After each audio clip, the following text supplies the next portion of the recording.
What's up, students? Welcome to With You, where we seek to grow deeper in our relationship with God together. Even though we're not with you, we're with you. We're your hosts, Phoebe and Tony. Yesterday, Phoebe led us through the context of the passage that we've been looking at, where Jesus goes into the desert for 40 days. And she made this connection and helped us see the connection of Jesus doing that in Israel, wandering the desert for 40 years. And so, as always, we recommend that you listen to that episode before you listen to this one so you get everything out of it. Today we were walking away with the main point of this passage. So, Tony, lead the way. So first, I just want to acknowledge that this passage is really strange. Like, if you were reading it and sitting with that, Jesus is actually going into a desert for a period of time, and he's engaging with Satan. We know that God took on human flesh on purpose in order to go to the cross on our behalf, and also to show us what it looks like to truly follow after him. So he shows the way for us. But really, how does it contribute to his ministry to go to a desert where it's hot, where he's all alone, where it's scary? Well, what's that actually contributing to his ministry? What does it benefit us to do this? What's it benefit him? How does this moment contribute? Jesus' intention is really hard to see at first glance, but I believe if we lean in, we'll see it.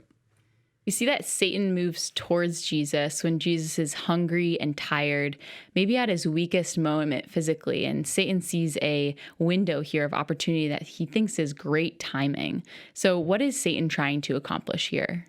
I think, put simply, we see that Satan is trying to do anything to keep God from doing what he set out to do.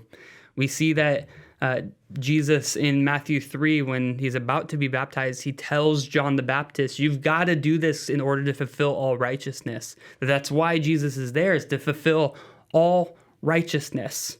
And so in order for God's plan to actually come to fruition, Jesus has to remain sinless and pure. He can't step away from the plan. And so we see that Satan is trying to do whatever he can to make Jesus maybe change his mind or give in to temptation so he's no longer faithful. So he does that in three ways in chapter 4. The first way that we see is actually in verses 3 through 4, where as Jesus is hungry, Satan tempts Jesus to turn rocks into bread, which would have been very tempting for someone who hasn't eaten for 40 days. But Jesus responds, because he's seeking to not eat in this moment. He responds by saying, man shall not live by bread alone, but by every word that comes from the mouth of God. The second time that Satan tries to tempt him, he takes Jesus up to the top of the temple, and he tempts Jesus by asking him to jump off of the temple to prove that he's the Son of God, because God is obviously going to protect him and not let him hit the ground. And what would have been tempting about this is so many people would have seen this happen. Everybody would know that Jesus was someone special, that had authority and power, and that he would be someone worth listening to. But once again, Jesus responds with scripture in verse 7. He says, again, it is written, you shall not put the Lord your God to the test. Satan takes one last whack and one last attempt at tempting Jesus in the next passage, the next section of verses 8 through 10, where he takes him on top of a mountain and he says, Jesus, you can have the whole world. You can have every kingdom, whatever you want, as long as you bow down to me, which is kind of spectacular in a sense, because Jesus really wants all people to acknowledge him as king, but not in this way. Not by bowing down to Satan. Satan's not the one who's truly in control. And so he responds in verse 10 by saying, you shall worship the Lord your God, and him only shall you serve. Over and over and over again, we see that Satan tempts Jesus, but Jesus sticks to the game plan and he remains faithful. Yeah, we see that Jesus' actions really reflect God's heart, that he is so faithful. And when I think of faithfulness, I think of being lovingly committed, like in a marriage or in a close relationship. And don't we all just hate unfaithfulness when people and systems are unfaithful? I think we all value faithfulness. And Phoebe, nobody values faithfulness more than God. In verse 1, we see that Jesus is led into the wilderness by the Spirit, by God, in order to be tempted by Satan, that he went into the desert so intentionally. And what's most wild about this passage is those three times that Jesus is quoting scripture, all come from Deuteronomy 6. Take a guess of when that's happening.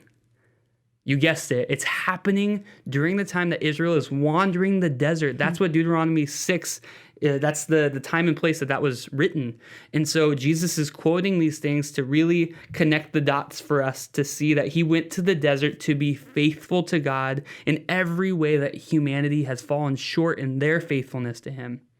He represents God's people in the desert, which leads us to our main point that we want you to understand. We are Jesus's because he is faithful. We are his because he is faithful.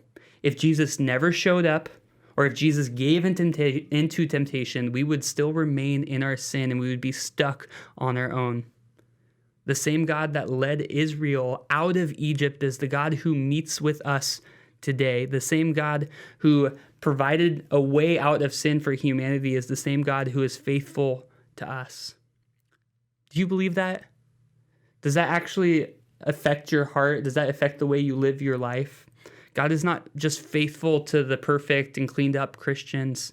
He's faithful to you. And I believe if you set your eyes to see how faithful he is, you'd actually be blown away by how committed he is. Agreed.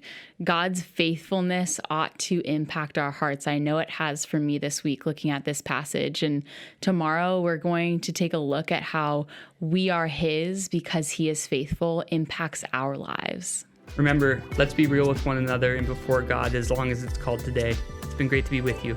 Take care.